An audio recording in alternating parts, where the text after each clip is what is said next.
as soon as I did this. If you listen to this later on, there's like a barren wasteland behind me. Make sure my thing's working. Yep, yeah, it's working. Cool. It's a barren wasteland over my right shoulder. I'm wearing my Canada Goose like Sub-Zero stuff. It's not actually Sub-Zero. What are we? Two. It's two. That's Celsius two. Celsius two. So that's fantastic. That's bloody cold. It's actually not too bad. I'll tell you what was really cold in a moment, but whenever I'm remote, there's a lot more stuff to try and tie in together. And not to mention getting a literal mega pint of red wine before I start this, because this is a hard discussion this week. Crikey. All right, it's working. Thomas is here. Unusual to catch you in the same time zone. Yeah. Well, as you can see, I'm far from home. I'm trying very hard to treat all three of the current popular social media platforms, excluding Gab, Parler, and Truth Social, three of the popular ones with my audience equally. I'm live, which means effectively triple the work every time I want to tweet something. Let's use tweet as a colloquial term. That's Twitter, Mastodon, and then everything's in a different place too. Boost. How do I boost it? I just retweeted myself on Mastodon. Ah, screw it. Blue Sky. Where are we on Blue Sky? Ugh. There's Mark. Certainly ain't the Gold Coast anymore. No, it certainly ain't the Gold Coast. Now, as I'll tell you what I was doing actually. Just quick post. Okay, so see, Blue Sky works the same way, unsurprisingly. About 2 hours ago, we hired Can-Ams. So if you're not familiar with Can-Ams, they're like off-road buggies. Really, really good fun. And we've done loads of these in different parts of the world. We had Can-Ams in Utah about 6 months ago in the desert, and it was awesome. We were just like shredding down these dirt trails, and we thought that'd be really cool to do here as well. Let's do that. And we're in Iceland, and we know it's cold, but we get there, and they give you like your one-piece gear, and we already got, well, what are meant to be waterproof boots, and you get your gloves and helmets and everything, and we head off down this trail, and it's just Charlotte and I in one buggy. I'm driving first with this one guide, and then it's just white out. It's just like it starts snowing. It's literally, it's not on a glacier, but there's just snow all over the place, and everything here is on like volcanic ash. So even looking at here, it's like it's very like dark ground. So it's like total whiteout. And we're following this guy, and all we see is like white everywhere. There's one Can-Am, 30 meters or something ahead of us, and like two black lines behind him where the snow has come off the surface of where all the lava is.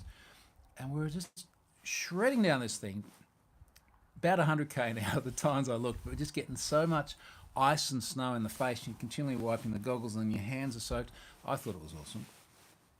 Charlotte, not as much. It's just, like you go somewhere different, you want to have a local experience. So anyway, that was that. Now, there's a lot happening at the moment in terms of both travel and, of course, the events of this week, which will probably be no surprise to anyone. I just look at my iPad so I can catch up on the messages and things I miss. Joe's there. Joe's in England. Now, I mean, that's a good place to start. I met Joe, when was it, mate? A few days ago in Oxford. So I had a talk in Oxford this week, which was super, super cool. I can now put that on the list. I feel it sounds fancier than what it may have actually been, but we're going to stick with it.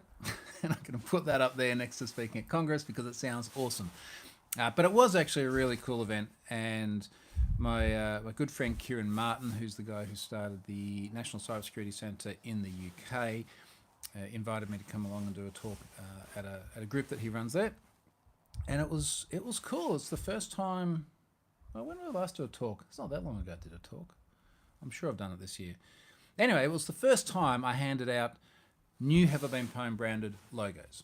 So this is both the 3D printed logos, handed both those out, and the stickers as well. And that was really cool. It's the first time I've done a presentation with the logo on the screen as well. So that was cool. And I don't know, like the guy who did the design said the more you see it, the more it'll grow on you. Like it'll take you a while to get used to it. So anyway, it is growing on me. I'm very happy about that.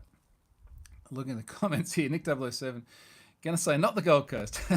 Hello from somewhere over Australia on my way back from London. Yeah, Iceland. The hint is in the name. It's freaking cold, but no, it's cool. Stephen Jones, happy to see him in a nearby time zone. Mike Woodridge, who I know is back in the UK. Oxford Talk was epic. Was in the room for it, but had to dash afterwards, so didn't get to say hi next time. Okay, cool. Yeah, thanks, mate. It was fun. And Kieran he's a fantastic bloke, full stop. But I thought he was very fun at his interviewing and his intros and things like that as well. So I really enjoyed that. Now we're working backwards here. That was Wednesday, I think, wasn't it, guys? The folks who were there. Yes, it was Wednesday. We're now at Saturday in Iceland. So between then and now, we have flown over to Iceland. We've done some of the Iceland stuff. From tomorrow onwards, we've got various events, including a public talk in Reykjavik on Monday morning. So if you're around Reykjavik, it's on the front page of my blog. There is a public talk that we're going to be doing. Then more logos, 3D printed stickers, and on the screen, which would be cool. Working backwards from there, the 3 days before that, other than me getting my ass handed to me, which we'll talk about in a moment, was mostly just doing usual stuff, particularly with some of our government partners here in the UK, especially the NCA, the National Crime Agency here, it's like our Australian Federal Police or the FBI in the US, and also the NCSC, the National Cyber Security Centre, from the one that Kieran started. And that was look, both of those were just really, really fantastic events.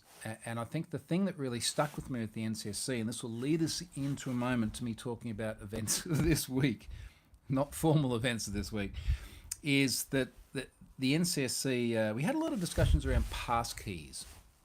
And the NCSC provides a lot of really good advice to both individuals and corporations in the UK. And I dare say that their advice is very relevant to people from all over the world, but they are the official government body, and they've done loads of good stuff in the past, like trying to drive people towards using 3-word passwords instead of the dog's name and the year you're born, driving people towards password managers. They've been very vocal about having people use password managers. I provided them the 100,000 top passwords from Pwn Passwords some years ago as well, and they published that for a bit of community research. I guess community outreach, so people can go, oh yeah, I do like to use baseball as my password. Maybe I shouldn't do that anymore. So they've created loads of good guidance, and we had a lot of discussion about pass keys. Now this was Monday afternoon. Now at this stage I was still jet lagged. And we're going to talk about what happened on Tuesday morning in just a moment.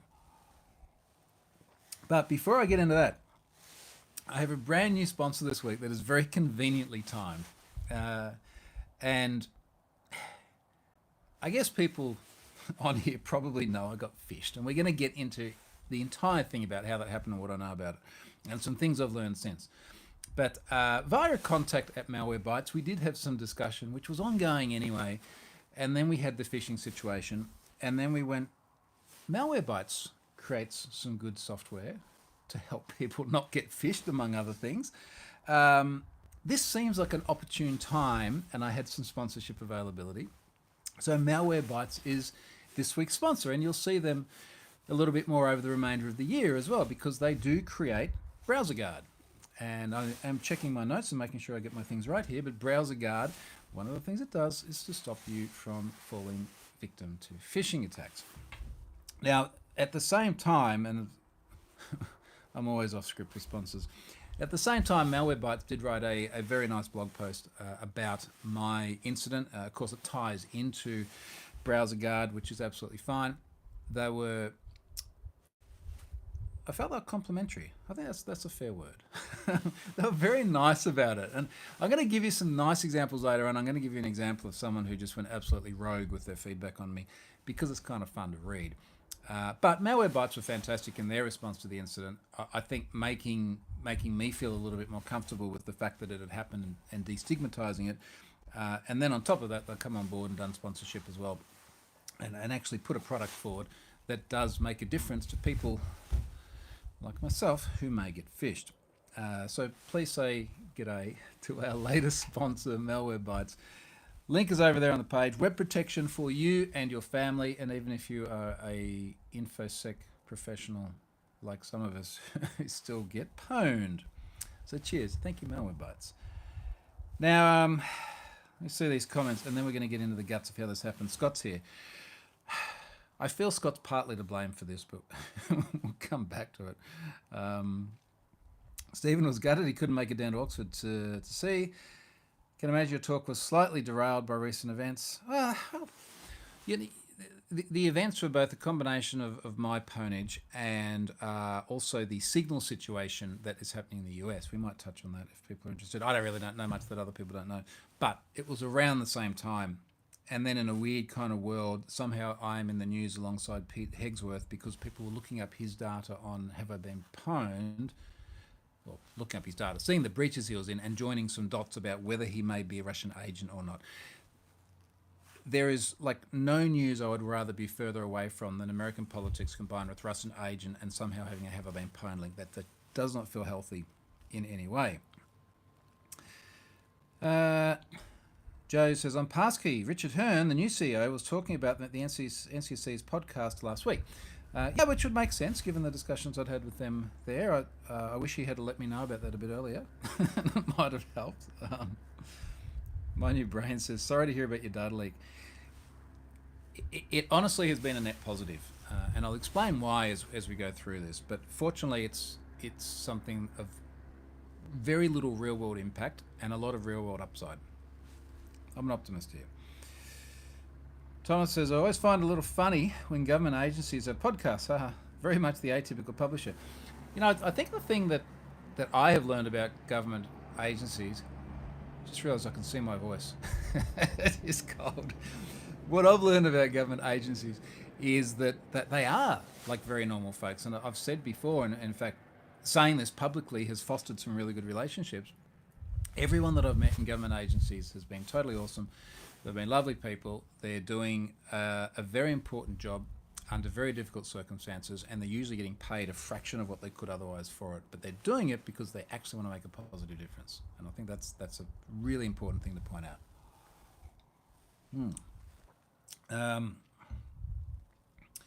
My new brain says, at least in the US, government's taking data security seriously. /S. Governments are big places. It's made up of all sorts of people.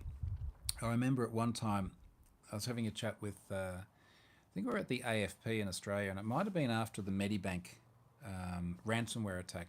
But the discussion went to the way people use government email addresses in places that they probably shouldn't. Ashley Madison has got a lot of .gov in it. And I just remember the comment from one of the AFP InfoSec people, and they're like, look, you know, like government employees make stupid decisions as well. You know, like it's everyone. It's universal. Scott says, tell everyone why you're grumpy at breakfast on Tuesday. Yeah, I will. Last comment here. Stephen says, was also interested to hear you mention online as tech tips. WAN show. They also mentioned that maybe it helps to show that really anyone can be pwned. Right. Good segue. So let's go through the chronology of this. Starting with Scott and I having some beers the night beforehand. I didn't think he was going to be there that night. I thought it was the next night. So I was going to go to bed early and I'd be fine. I was a little bit jet lagged still. And look, Scott will admit it was not by debaucherous by any means, but we went out, we had some drinks, and I was home by like 11 something. And I noticed, I checked my emails when I came home, and I had an email that said my MailChimp account had been limited because of a spam complaint. And I remember even after some beers thinking, that seems a little bit unusual because I've never had that before. I've had MailChimp going for, I don't know, 5, 6, 7 years. I'm sure I've had spam complaints. Now, I do the double opt-in thing. I do everything that you're meant to do with MailChimp in terms of sending mail. I'm sure someone has complained at some point in time. Why am I only just hearing about it now? It's late, I'm tired. It looks like it's only going to affect my ability to send new mail, which I wasn't planning to do for days. I'm going to park it. And then I woke up and it's like 6 something in the morning. And I had another email.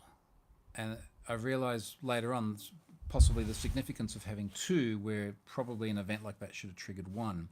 But I had another one, and I think, to be honest, for me, I almost feel like my inbox is a mental weight. And maybe there's all sorts of reasons why this is a bad view. It's a mental weight, and I want to reduce it and just flick out as much stuff as possible so I can focus on the things that are the important things.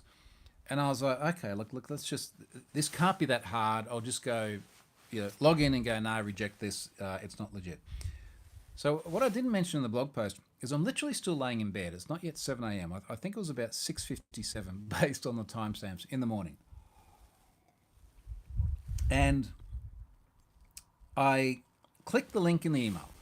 Now, in my defense, there's been lots of people later on like, never click the links. And I have said many times, I don't think I've said never click the links. I said always be careful about the links. There's been many people who said never click the links. And unfortunately, this is just not an easy way to live your online life. And what I mean by that is I so frequently get emails where if I don't click the link, it makes things much harder. Now, we know the risks from that, and we know that by clicking the link, you possibly click through to a phishing link, and then there are other mitigating controls, and we'll come into those in a moment.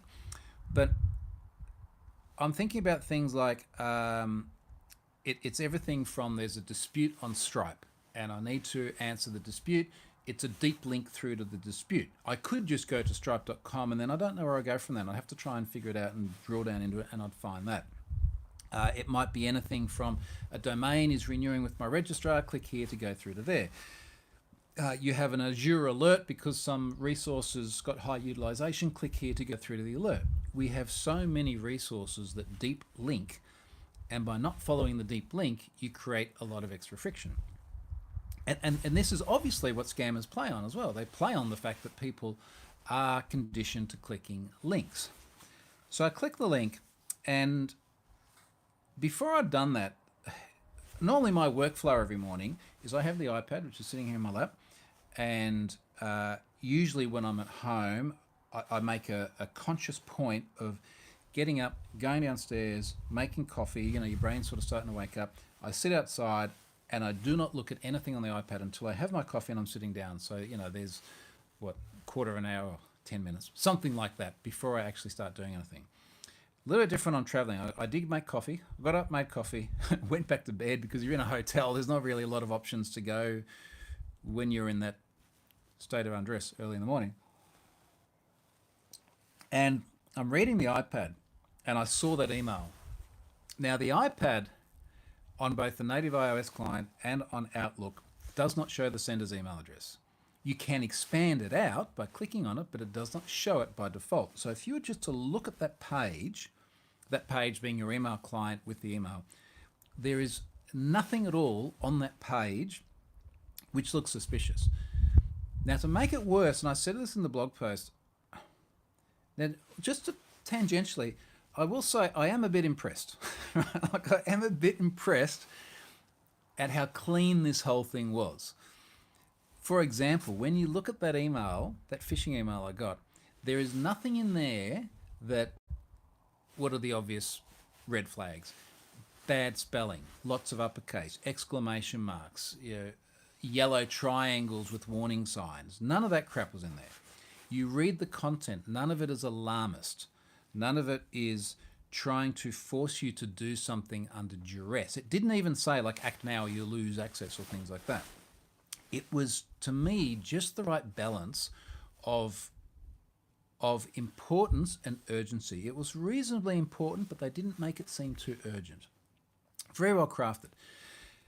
Now, I think, and I'm trying to remember what I did because I ended up doing a lot of stuff very quickly afterwards. But I think the first thing I did is I did click the link in my iPad, and it didn't log me on automatically to MailChimp, which is exactly the behavior that happens every time I go to MailChimp. Now, let me explain what I mean by this, because I think this is an important part of it. Recognizing also that this entire discussion is about the intersection of human behavior and technical controls. And there are faults on both sides, the human behavior being mine, the technical controls being MailChimp's. I send out a newsletter at least once a week with MailChimp. So I do the weekly video, I publish the thing, I send out the newsletter. If I blog during that week, I also send it out then to the people who subscribe daily. So you've got an option, daily, weekly. Every single time I go back to MailChimp, it forces me to log in. There are no long-running sessions. And as best as I can remember, every time it also prompts my second factor authentication because I'm a responsible guy. So I turn on 2FA. And honestly, as I sit here, I cannot think of a time where I have gone back to MailChimp, let's say in a more than 24-hour period, and it hasn't asked me to re-authenticate. And part of the reason I know this is that every time I re-authenticate, I then get an email from them saying, hey, you've just logged in. So the experience with MailChimp is constantly not being logged in. So it was no surprise to me when I got this email and I clicked on the link. It's like, MailChimp, oh yeah, I'm not logged in because I don't have long-running sessions. Now, just as an example, think about the last time you logged into Facebook or X or whatever social media platform it is you use. When was the last time you actually logged in on the same device? They're very, very long-running sessions, and there's an argument to be had that that creates risk because what if someone else gets the device? But if someone else gets the device, it doesn't take very long to rinse your account either. Even things like, I think about other important things I use, Cloudflare, Stripe, their sessions must run for at least a week. You've got a lot more time. Anyway, so the point is there was a part of my human conditioning which is like, if I think I'm going to MailChimp and I'm usually just typing it into the browser and I'm not logged in, that's normal. This time I've clicked the link, I'm not logged in, that's normal. Okay, let's just autofill the password from my password manager like a responsible person. Doesn't autofill. The domain isn't in 1Password. And again, we end up with this combination of technical and human problems. Now, the technical problem is that there are many legitimate cases where you register for service on one domain and then you might access it again later on a different domain. In the blog post, I put the example of Qantas. And someone said, well, and I can't remember exactly what the URLs were, someone will find it, but someone said something to the effect of, well, you know, those domains are pretty much the same. One's like a subdomain or something. No. One of them was qantas.com.au. One of them was qantas.com. I had those two entries in my password manager because both of those domains have been used to authenticate me to Qantas. Just by pure coincidence, I took a British Airways flight from Heathrow to Reykjavik a few days ago. I'm on the in-flight Wi-Fi. They say, you know, if you've got a British Airways account, log on here. It's like, yeah, cool, I'll go and do that.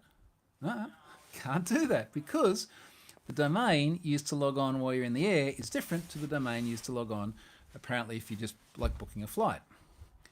Now, there is this whole concept of related origin domains where you might have two different origins, effectively two different domain names. It might just be a TLD difference, but it could be the entire domain being different. I'm going to talk more about that another time. I don't want to delve into that spiral now. But the point is that we are also conditioned to the fact, and this is most obvious for those of us who use password managers. People, they sound cold. For those of us who use password managers, it's especially obvious when you go to log in somewhere and the domain is different to one you've used before because you're like, why won't it autocomplete? So we constantly have to go and add the other domain. And when I was on that British Airways flight and I saw that, I tweeted this out and I alluded to the phishing incident, but basically pointed out the different domains.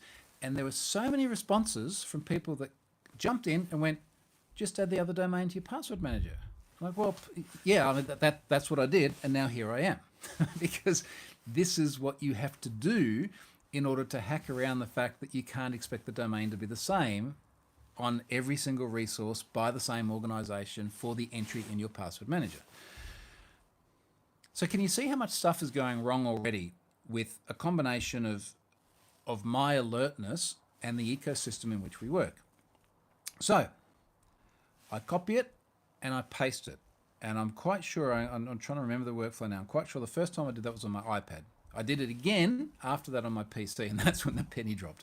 So I've done that on my phone. Copy and paste the email address and copy and paste the password. Now, what happens on Mailinator every time I go back and I'm not logged in and I put in the username and I put in the password, it asks for your second factor, which is an OTP, which is generated, and it's a little thing that spins around. You got 30 seconds and you copy the 6-digit PIN and you put it in, and that proves that it's you because you have the PIN.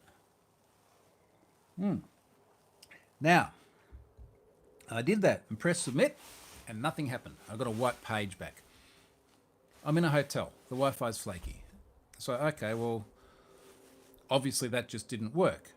And that's when I grabbed my laptop and I did the same thing with my laptop. Now, by then, I'm clicking on the link in Outlook on my desktop. It does show the email address, but I'm not thinking about it by then. I've already mentally established this trust. Opens up in Chrome. Obviously isn't going to auto-complete again. Copy paste from the password. I'll do it again. And just as I do that, like the coffee kicks in or the beer from the night before dissipated enough or something like that, and I've just gone, oh, this isn't good. Like this, and it was just an absolute heart in mouth moment. And I'm looking at my email and here's your next problem with MailChimp. And I'm going to keep throwing MailChimp under the bus here because there's a lot of stuff they've done here that just made this worse.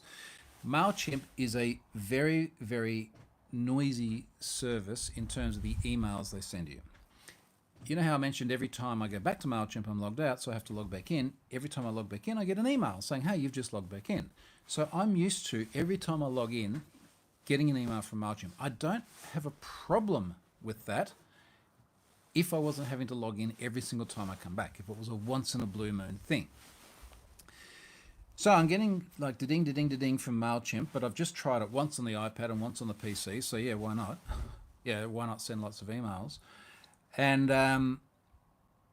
as the penny has dropped, I've started to read them, and it's like, log in from IP address in... I'm trying to remember the chronology. I have saved all the emails. But basically, one of the IP addresses was from New York.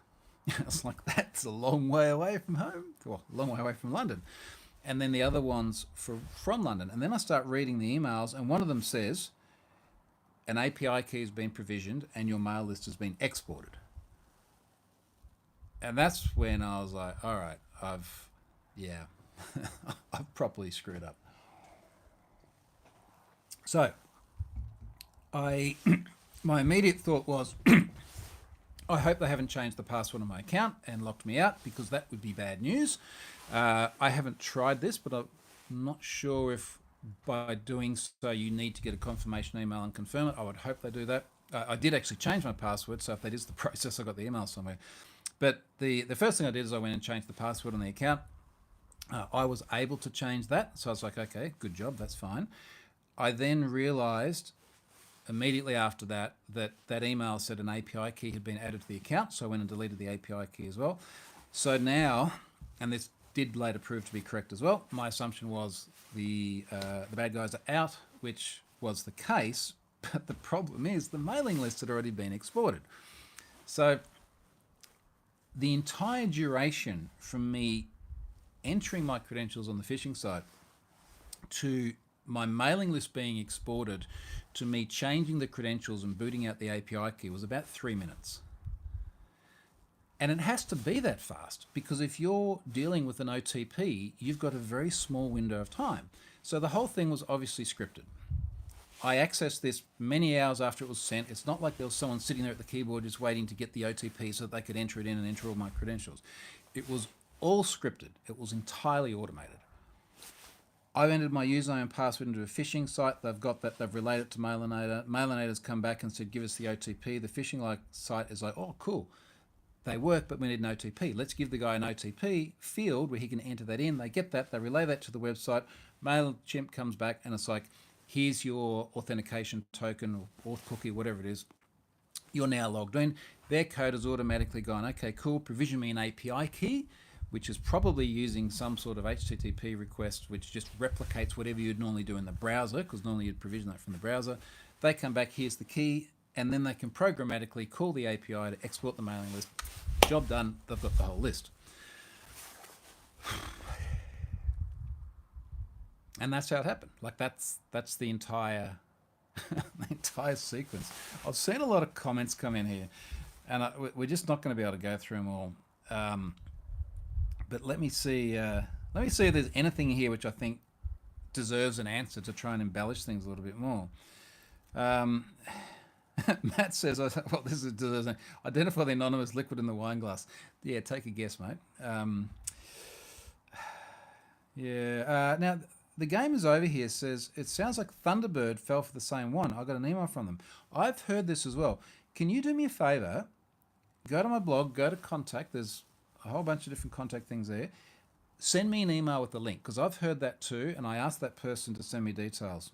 And I'll talk more about some of the dots I'm trying to join up in a moment. But I would love to know of other incidents where that's happened. Steve wants email clients to disable links in emails that don't match the email's domain. It's the false positives. And this is a lot of the suggestions that I've heard from people after this incident happened only work by breaking things that are legitimate. And this is part of it. And I know what you mean because that's a genuinely good suggestion were it not for the fact that there are so many times where the domain might be different to the service. And maybe it's the TLD, maybe it's the subdomain, maybe the Apex domain itself is different. And we're balancing up breaking stuff with securing stuff. So it is a hard one. Mark says, I think the problem Troy has specified is that it's hard for any company to know what domains officially belong to the company. Many companies use third parties for email or other marketing tools. And I mean, that's a really good point from Mark. It's not just whether the company owns the domain, it's whether the domain is legitimate for the company. We have domains that we use, such as, I think our support, or did we get a subdomain? We have a subdomain at Have I Been Pwned. But there are various cases where we have like Have I Been Pwned dot domain name provided by the service .com. And that is a legitimate domain that is trustworthy, but it is not on a predictable pattern. Thomas says, first I'm hearing about short-lived sessions being a security semi-risk, and it's totally counterintuitive. It makes a lot of sense. It does, and let me paraphrase it again because I think this is really important. If you are conditioned to every single time you go to a service that you know that you have to enter your credentials again in order to authenticate, and you get a phishing link and it's going to a page that looks exactly like that service and you're not logged in, you're like, yeah, well, every time I go to that service, I'm not logged in. So what's new? Now, I would argue that there is a reasonable middle ground. I don't know that a session should be perpetual and never expire, but I can think of many different services we use. Zendesk is another good example. Zendesk for all their support tickets. Every single time I go back there, if it's the following day, I've got to log back in. So I know that when I wake up in the morning and I've got all these Zendesk tickets because people want to abuse me via the ticketing system. I'll give you an example in a moment. And there's a link, deep link to the ticket, and I click on it. I know I'm not going to be authenticated. But I usually do this on my PC and I control / and 1Password fills it in because it's the correct domain. Joe says, given how automated the whole thing was, when they exported the list so quickly, they really missed a trick not accessing MailChimp from a region close to the user being exploited. I'm not sure exactly what you mean by that, Joe. They really clarify. Please, Joe. I'm sure it makes sense, but I'm not understanding it. Stefan's here. Stefan's on his way back from Seattle now, so welcome back to Iceland when you get here, mate. Stefan says, mailing lists can have quite the value for competing industries, for example, or to keep the phish spam chain going. Usually mailing lists contain a high value of validated emails and scraped things. It's true. In the back of my mind, of course, a lot of this stuff is happening at once, but I was conscious that I had seen various news stories recently about mailing lists, and I feel like some of them may have been MailChimp, but others from other services, particularly related to crypto providers being compromised because you have got a crypto audience. And a crypto audience you've got a far better chance of monetizing into something that an attacker can take of monetary value. I guess not to downplay the significance of me having someone snare a bunch of email addresses of people that entrusted me with it, but at least with my audience, it's a blog. Like no one's putting money into it. You're not doing anything of significance other than receiving a newsletter. Now that said, as soon as I got on top of this, and I was still laying there in bed with my coffee, quite confident it was sorted out, that the very first thing I thought of is that I don't want the people on that list to find out about this from the bad guys first. I want them to find out about it from me. And immediately I was like, I've got to do a blog post on this, and I just got to get that out ASAP, because I don't know how quickly someone's going to turn around and try and, for example, start phishing my subscribers for information. And that's what I did. And I think it was 34 minutes from compromise through to having the blog post out. So I sat there in bed, and I was awake by now, because I'll tell you, nothing wakes you up faster than just realizing you've been phished. And I got the thing written, and I got it out ASAP. And it was later on, as we start looking at the wash up and we look at all the feedback from it, where people were very, I guess, very forgiving and very, very ingratiating about the speed of the response. This was one of the things in the Malwarebytes blog post as well. And it's not that at the time I was thinking about, I know how to downplay this, I'll just be really, really fast about it. This was the best possible thing to do to protect people in the breach, to be really, really fast about it. And where I think I'm going to get a lot of positive outcomes from this incident is that I'm going to have so many more disclosure notices yet to come that I have to, or rather disclosures, where I have to reach out to a company and say, hey, look, I've got 50 million of your customers here because you've had a data breach. You need to let them know as soon as possible. That's what I did as well. It sucks, it's not fun, but it's the right thing to do. I've said for a very long time, and I'm sure I said it when I was at Oxford the other day, so the folks listening to this who are there can back me up on this, but I had an epiphany when the Uber data breach happened. I remember I was in a taxi going to the airport to go to the US, to go to Congress to talk about data breaches. And the epiphany I had was they'd made such a cock up of that data breach, and they were racked over the coals, not for the data breach, but because of how they handled it. Or conversely, organizations who handle data breaches in the way that we would expect are judged very well. Those who make a cock up of it, as it was Uber's example, are judged very harshly. And I really, really think that's true. And there's a great public timeline now of the responses to my disclosure, which I think reinforce that point. I feel like my breath is freezing on this glass. Is it still only 2? 2 degrees. All right. So I got that written as soon as possible. I logged a ticket with Mailinator as soon as possible. I keep saying Mailinator. MailChimp.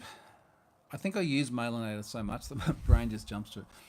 Got a ticket with MailChimp as soon as possible. And, I said, look, here's what's happened. This is what I think was done. This is what I've done as a result. A little bit later on, they did actually disable that account, and then they looked into it, and then they went, yep, what you've described, we believe is also all that's happened, so we've reinstated the account. So they were fairly prompt in their response, but it did get me thinking very quickly about how this was able to happen beyond the obvious things. And one of the things that really, really, really struck a chord, probably because of the timing, was that the dominant discussion with the National Cybersecurity Centre the day before had been about passkeys, about how do we drive the adoption of passkeys? How do we make normal people understand the value of passkeys and change the narrative from strong password to strong authentication?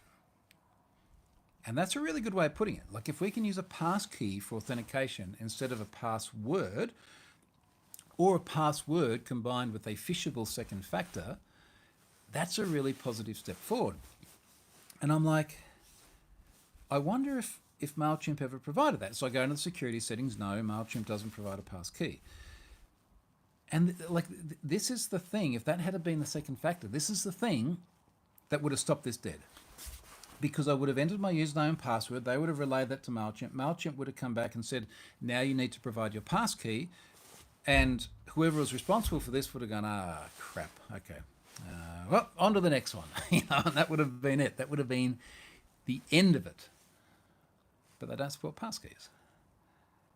I'll talk more about passkeys at the end of this because this is sort of the path forward of the whole wash-up. Now, so I'd loaded that and I went down, or rather I'd loaded that blog post. I'd locked everything down and I went down and had breakfast with Scott and Charlotte. And this is where Scott said I was grumpy at breakfast. I don't know why I was grumpy. What do you reckon? And then we went out for a walk. And it was sunny in London. It was a nice walk. But the thing that was very rapidly dawning on me is that I've had a data breach. Like this is, you can't sugarcoat it. It is a data breach. Yes, they were sophisticated. Yes, I take security seriously. I can't even say it without laughing. But it is a data breach. And there are a total of about 16,000 email addresses in there. And I'll talk in a moment about the makeup of that. But it is a data breach. Now, what would I do if I had a data breach from an organization? Now, if I'm honest, a 16,000 record mailing list from someone else, I may not have done anything with because it's very small and I'm still trying to deal with stuff that's in the millions of records and I don't have time. However, not only would it have been a bad look if I didn't put it in Have I Been Pwned, but now, the next time I come round to dealing with an organisation, explaining it's going to have been pwned, I'm going to point to that blog post and go, well, that's what I did. That's what I did with me. And yes, it's only email addresses. And one of the I think the core things in my talk at Oxford University on Wednesday night was I hate the fact that organisations are escaping disclosure. People getting in the hot tub. There's like a geothermal hot tub because everything under the ground here is like hot water. And then you get in there and the hot water bubbles up through the hot tub. It's lovely. Anyway, back on business.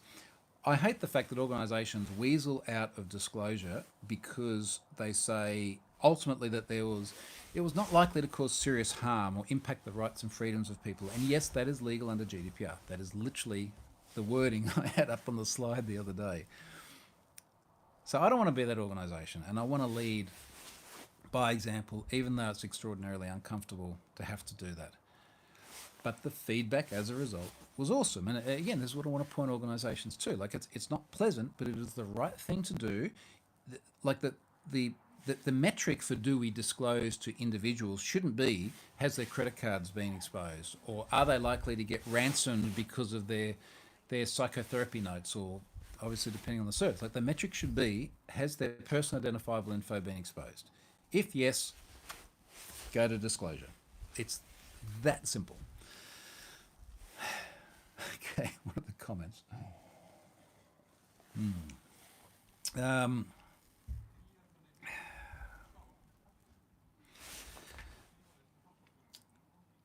Person at work, this is Stephen. Person at work also had a fake MailChimp email. At the same time, you got one, Troy. So it sounds like there was a target attack on MailChimp users.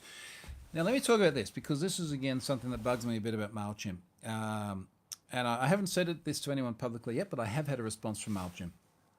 And I'm not entirely in agreement with it. I have a catch-all on my domain such that I use unique aliases for services. So I have MailChimp at. I won't tell you the whole thing. You can probably figure it out. And there is one place that I use MailChimp at, and you can guess where that is. So as I calmed down, I started thinking about this. I'm like, well, there's really only two possibilities. This is what when I calmed down, this was in the first blog post. The possibilities are, well, let's talk about the impossibility. Someone didn't get my normal email address or the Hotmail one I had for decades before that. They didn't get it out of a credential stuffing list or something like that and then just spam it. Someone knew that this account existed on Mailinator. Now they knew this, well, Two options. Either they guessed it by going, hey, I wonder if there's a Mailinator. I know Troy has Mailinator. Maybe he uses Mailinator at. And they guessed it and they got it right first go. They didn't try Troy at first, which is what I do for primary stuff. They got it right first go. That would be extraordinarily targeted. And I just don't think that my mailing list is valuable enough to be that targeted. I do think there are other things we have that are valuable enough to be that targeted, around the running of Have I Been Pwned, but not my MailChimp mailing list for my blog. And it is just my blog. I want to qualify this because I saw a few news pieces. Geez, this got so much news, mainstream news. Did I say Mailinator again? Thanks, Scott. I don't know. That mailing list provider. So, nothing to do with Have I Been Pwned. Thank God. That'd be very meta. So, option one is they targeted me and they guessed it. Very unlikely. Option two is that they got it out of a great big list of Mailinator. Stop it. MailChimp customers. I think it's still getting cold as well. They got it out of a great big list of MailChimp customers. Now, I later had feedback, someone else running a fairly well-known, largish online website. I got feedback from them that they had a similar thing. Now, I'm interested about the Thunderbird thing. If the person sent me that can find the reference later on, the game is over. Let me see if that lines up too. Now, I put that to MailChimp. There we go. And in the feedback, I'll tell you exactly what I said. I said, the phishing email was sent directly to MailChimp at, which I've only ever used for this service. Is it possible this address was obtained from MailChimp, for example, in this incident? And I pointed to a story from The Verge back from 2022 where MailChimp data was obtained. And the response I got says, all accounts affected in that security incident were notified at the time. We have reviewed your account data and there is no evidence to suggest that your account was accessed by an unauthorized user outside of this phishing incident or was obtained by unauthorized access to MailChimp systems. It does call into mind the old absence of evidence is not evidence of absence saying. Because if you get enough correlation, you start to get to the point where you're like, well, what does the balance of evidence suggest? And honestly, my leaning at the moment is the balance of evidence suggests someone has a MailChimp mailing list. And that's just my gut feel. If we get enough correlating reports, and maybe the Thunderbird is one, Thunderbird example is one, then we might have something to actually lean on. Someone made a good suggestion, which I think is possibly something worth considering for important accounts. They said, well, what you should do is don't have MailChimp at, have MailChimp and then a dash or a plus or whatever you want. You've got a catch-all domain, so you don't just have to sub-address it with a plus, and then put a random string after that. Now that's genuinely random. No one's guessing that. But I still just strongly feel this was not a guessed situation. Now, one of the other things that came up out of all this is that of the 16,000 email addresses that they exported, there was a rough 50-50 split of current subscribers and those who had unsubscribed. So we've all done this. We've subscribed to something and then we're going, I want to save my inbox, let's unsubscribe. And those people were still in there. And Scott and I were talking about this whilst we were walking around, where were we? Scott, Hyde Park or something the other day. And we're like, why is that still in there? Why did they keep that on unsubscribe? And as we're talking it through, and Scott runs Report URI, where obviously there's a lot of people that subscribe to things there as well. So he gives us a bunch of thought. to put my hands in my pockets. One of the pennies that drops is unsubscribe is really not the same as delete my data. Unsubscribe says, I don't want to receive newsletters anymore. Delete my data says, delete the stuff you have on me. And as we read around more on it, and I'm looking at my socials at the time as well, there's a bunch of people popping up very angry because it's the internet. And because they're in Europe, they're very angry and they want to use GDPR as the hammer and then everything is a nail. And they say, well, because GDPR, you must be deleting my data when I unsubscribe. I say, hey, well, hang on. Are you deleting or are you unsubscribing? And later on, I went back through the flow. I actually subscribed a dummy email address to Mailinator, and then I unsubscribed it. And at no point do they say it deletes your data. Now, I had the assumption that unsubscribe would delete your data, so I don't blame people for thinking the same thing. But what we learned as we delved into this, we being Scott and I looking at this together, and then the internet adding their 2 cents, is that the reason unsubscribed email addresses are kept from providers like MailChimp is to stop them from inadvertently being resubscribed later on. Not by the individual coming back to the website and saying they want to resubscribe, but because you import a mailing list from somewhere else. Now, that doesn't necessarily mean it's a non-consensual mailing list. Big companies have customer data from all sorts of different places, different systems, different partners where you agree to the terms and conditions to receive mailing and all this sort of stuff. So I understand the position that you need to keep that opt-out request so that they can't opt out again.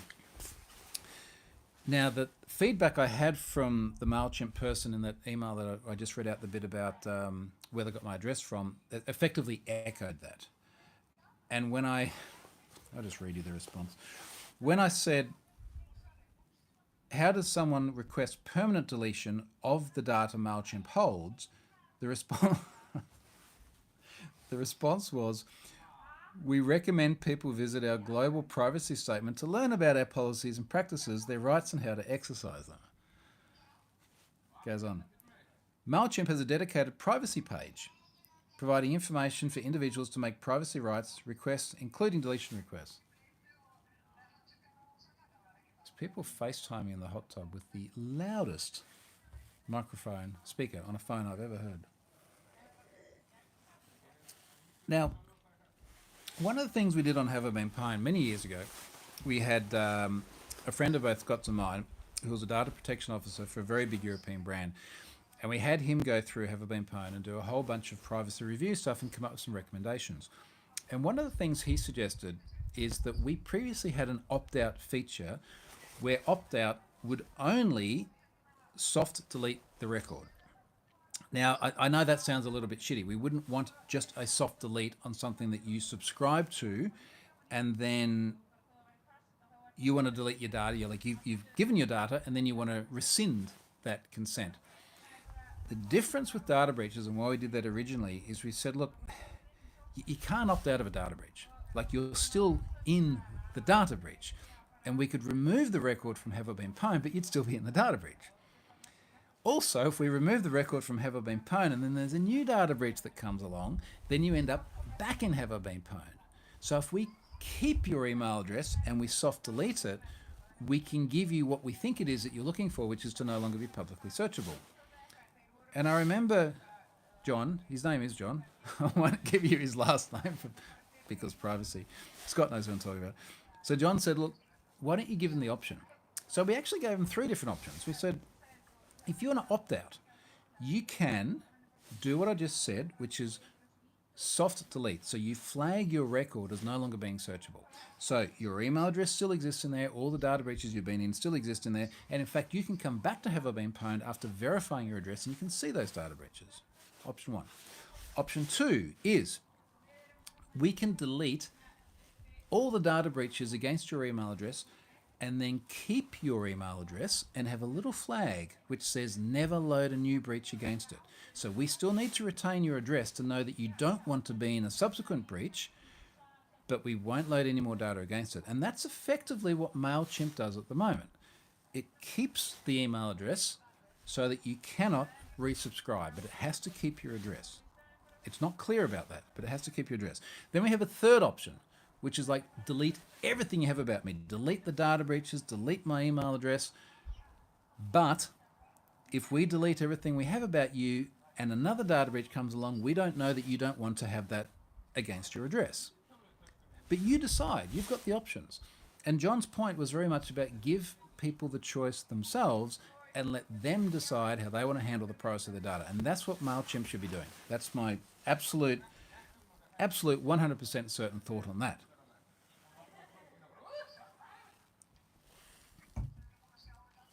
How's the Serenity? Let me look at the comments here.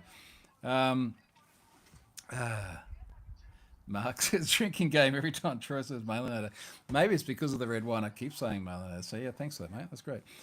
Um, okay, the game is over. Sent the email. Good about the Thunderbird thing. So I'm going to look at that later on. Thomas says the Plus aliases spooked me a little bit ever since a big clothes retailer called Next irrevocably locked me out of my account post registration for it. There are limitations where, even though a plus is perfectly valid in the alias of an email address, some organisations may say you cannot register with that, which sucks. I agree with that. What else on here? Stephen Jones said, seen on the ABC. This is our Australian broadcasting company. We have an ABC as well as the Americans. That Nine newspapers also had a subscriber breach the other day. I wonder if it's connected. Me too. I do wonder. If anyone knows, let me know.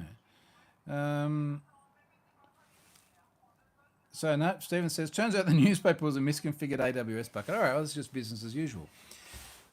Okay, let's pivot a little bit on this. The feedback. I'm of the view that if I write something or I publish a position on something or I make a certain argument, that there's a certain threshold at which, if enough people agree, I'm probably right. I'll give you an example. In the blog post, at one point in time, I used the word normies. Now, to me, normies is an abbreviation. Is it an abbreviation? I don't know. It's normal people. In the same way as techies are technical people. Now, I'm a techie. My parents are normies. They read me, so maybe they're a bit less normie than most normies. Anywho, the point is that you have people that are technical, you can present technical concepts to, or give them technical constructs, and they will grasp it more than the masses. And I think what I'd said is every Monday morning when I'm at home, I do a radio program for the normies. It's ABC radio. It goes out to a city of we're at now 600,000 people or something, and then a bunch of them listen to it, and we make it very consumer centric. And someone got upset in the comments and effectively said that normies was derogatory. And then I went online and I went to X and I did a poll, and 85% of people said that it was not derogatory. Ergo, I think that they were wrong, and that normies is a reasonable term to use. Now, why did I make that point? Oh, what was I going to say here? Oh, okay. No, the percentage of positive feedback. So I found, rough guide, 99.9% of people gave me really, really positive feedback. 1 in 1,000 people were not very happy. And I want to read you what are the ones that wasn't very happy, because we're all sitting here having a glass of wine and relaxing. And I sent this to Scott and Stefan the other day. I wasn't going to give this person a reply for reasons you'll see in a moment. But I'm fascinated that someone would actually take the time to write this. Okay, hold on. A ticket by, very German name, has been I'm not throwing Germans under the bus here. I'm just saying, I'm not going to name the person. Has been received as unassigned.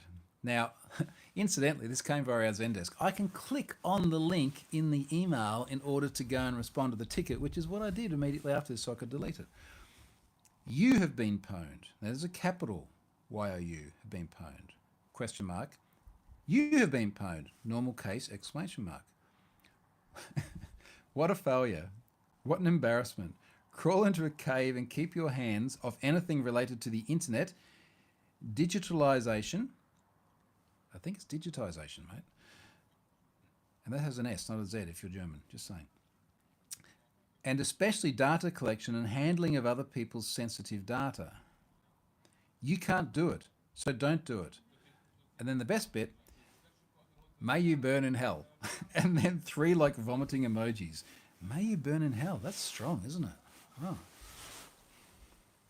Now, Stephen's just made the point. He said, how dare you be human, Troy? So let me start to round this out, because we've been going for almost an hour. The value of this lesson is obviously value to me, because I will not click links until I've had my coffee. I will still click links because you cannot escape that without making your life a misery. I will finish my coffee, and if I'm jet lagged, I will wait until I don't feel quite so tired before doing things. But I think what's been really valuable about it is it has really put a laser focus on the vulnerabilities of OTPs, phishable second factors. I am writing something at the moment, which I'd already said to the NCC the other day when I was there, I was going to write, which is simply passkeys for normal people. So explaining how to use passkeys. There are gazillion problems with that, which as I'm writing this are just becoming really, really stark, and we're going to talk about that in subsequent videos. But it has shifted that narrative, and in fact, I emailed my contact there today, and I was like, just use this experience however you want. Like whatever you can do with this to drive a positive change, do that. I don't feel stigmatized by it. I don't feel upset about it. And I think this is part of the other important lesson where, you know, when I'm doing these scam segments on the radio each Monday, and often people call up or they'll send in a text message, it's the constant feeling of people feeling stupid. And that shouldn't be the case. Like, you shouldn't feel stigmatized because a criminal somewhere has socially engineered you into doing something that has then resulted in them taking your things. You know what I mean? Like, I understand why people feel that way. And when you look back on it, all of these incidents are from people doing things that you might categorize as stupid. It was stupid for me to click on the link in the email and not look at the sender's email and then not have my password manager autocomplete and then copy and paste the stuff in. And I did do a number of things that you might rightly categorize as stupid. And then there were a series of lacking controls that didn't save me from myself. And this is the other part of the message, and I've said this for many, many years, where security is a shared responsibility. It is not solely up to, in this case, me as the end user to get it right, nor MailChimp to get it right. We both have to contribute to this in order to stamp out cybercrime. And there are many things that I could have done better. There are things my email client could have done better. I could have been running Malwarebytes software in order to stop my browser from allowing me to load up the phishing site. But of course, MailChimp could have offered passkeys. They could have stopped logging me out every single freaking time I go to the damn website. So it is a shared responsibility. This thing's got to happen on both sides. I'm very happy that so much of the feedback I saw, and so much of the mainstream press as well, where people were saying, if even Troy Hunt could get pwned by something like this, then we all could. And it's a bit self-ingratiating to say it that way, but I understand the sentiment. And I think that's sort of maybe cutting through a bit of the stigma and getting to people. So there's people looking at it and going, well, you know, not only can it happen to all of us, but we can be upfront about it when it does happen. I see the messages just pop up on my screen, and most of them I don't have time to read, but just notice what Scott said. These criminals are pros. They're good at what they do. That's why they catch people out, because they're really good at it. And yeah, they are. And look, as far as I know, this is the first time I've been caught. I've made it through 30 years of internet. 30 years from now, maybe I'll have less stuff to worry about with the internet. But it can happen to any of us, and they are pros, and they are very good. And there are all sorts of reasons why it worked, the ones we've discussed and other ones as well. Scott says it's essentially victim blaming, but you're doing it to yourself. Yeah, this whole bit about saying, you know, I feel stupid for it. So I guess the sort of the summary of that is that I think we'll get to use this for really good purposes. And I just find that whenever anything happens in life that feels very adverse at the time, there's like this curve, and it's just like, it feels really, really shit. And then you start to come back down, and there's a point very soon where you're like, I'm actually going to feel much better about this tomorrow or the day after. And it won't seem as bad as what it was. And very often when a little bit more time passes, you're like, well, this was not a pleasant thing to go through, but there is a net positive to it. Many things in my life, recent years, Scott certainly knows, that were not pleasant at the time, but had worked out very well as a result. And I think this is one of them. I really do. So I'm very optimistic about it, and I don't mind talking about it, and I don't mind it getting the mileage that it has. It's got a lot of mileage. Even like Charlotte's had like Norwegian relatives because I'm in the Norwegian news. And it's like, have I been pwn founder in a photo of me in Congress of all places because they actually look serious? Yeah, falling victim to scams. Like, well, yeah, like let that be a lesson. Um, where's on here? Stephen makes the point. He says they hit so many, they only need to get, or they just need to get 1 in 1,000. And you're right. Now, yeah, again, fortunately, what they got from me is actually pretty useless. But go. So here's my closing statements on this. Go through your online things and think about how many things do you have where you could then walk in my shoes. So how many things do you have where you might have 2FA turned on, but it's a phishable OTP? Now I've started doing this, and it is alarming how many things there are that could be really nasty as an outcome of that. And I'll give you an example. Zendesk. Zendesk, we have all of our tickets in Zendesk. If myself or Charlotte falls victim to that, that's going to be really, really nasty. We'd have so many of our things exposed. Even when there is passkeys supported, I just air quoted that for the folks listening to this later on, there are other big problems with that. Often other big problems. As I started writing this blog post today, and I was sitting down over breakfast writing this, I thought I'll use LinkedIn as an example for the normies. I'm going to call them normal people just so I don't upset anybody. Here the normies. There's an example of the normies where with LinkedIn, you can set up a passkey.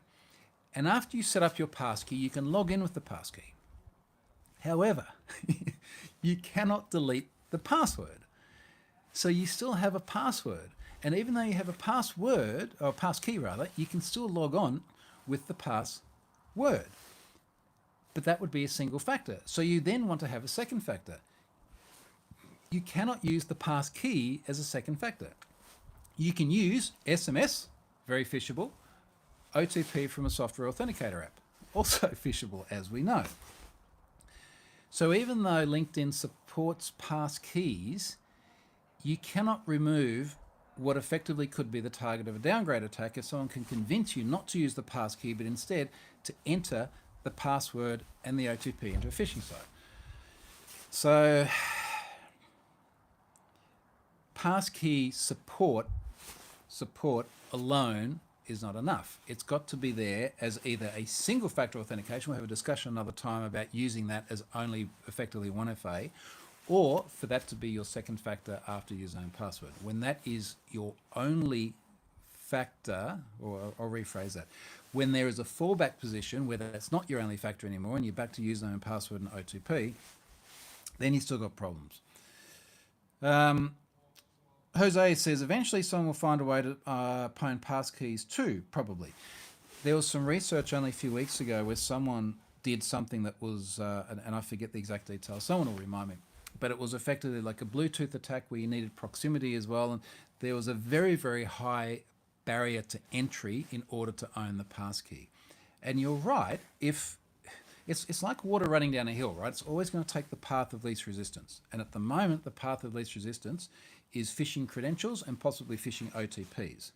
Now, if we make passkeys such a high barrier to entry that it's going to be very, very difficult for people to figure out how to get around that, then that is the right way to go. The water will keep running down the username, password, and possibly OTP path until we can roll enough people into passkeys, and then that's going to be a much harder thing to compromise. It is very difficult to explain passkeys to the normies in a way that is palatable. Now, where do you store them? How do you sync them? How do you work across completely disparate ecosystems of devices? iPhone here, PC in there. How do you work across them? That's a whole bunch of problems. Are you logging in with the passkey alone? Are you logging in with the passkey as a second factor? What about when you do have related origins of a service? Well, then the implementer's got to make sure that the passkey can work across the related origins. So that's all That's all a bit of a mess. What happens if you lose your pass key? Yeah, you all remember your bad password, but if you lose your pass key, how do you get recovery? And I think this kind of leads us to a point where Scott and I often end up when we've sat around and we've had a few beers, and you sort of go, there are not easy solutions to things like this. But because of that, it makes it a really interesting time to be in the industry. So maybe on that note, to put it on a light side, go and use my story. Pimp it as hard as you can for anything that helps support the cause of maybe destigmatizing phishing attacks and account takeovers, and also pushes more secure alternatives. Push the pass keys, push the U2F keys as well, as another thing that we really haven't even touched on today. And hopefully that is the first and the last time that will happen to me, and we've all learned something useful. So I'm going to leave it there. Again, if you are in Reykjavik on Monday, I'm going to be speaking there, and then I'm going to be in Ireland next week. So I'm going to do this, not sure exactly where in Ireland. We're going to do it somewhere in Ireland next week. Thanks, folks.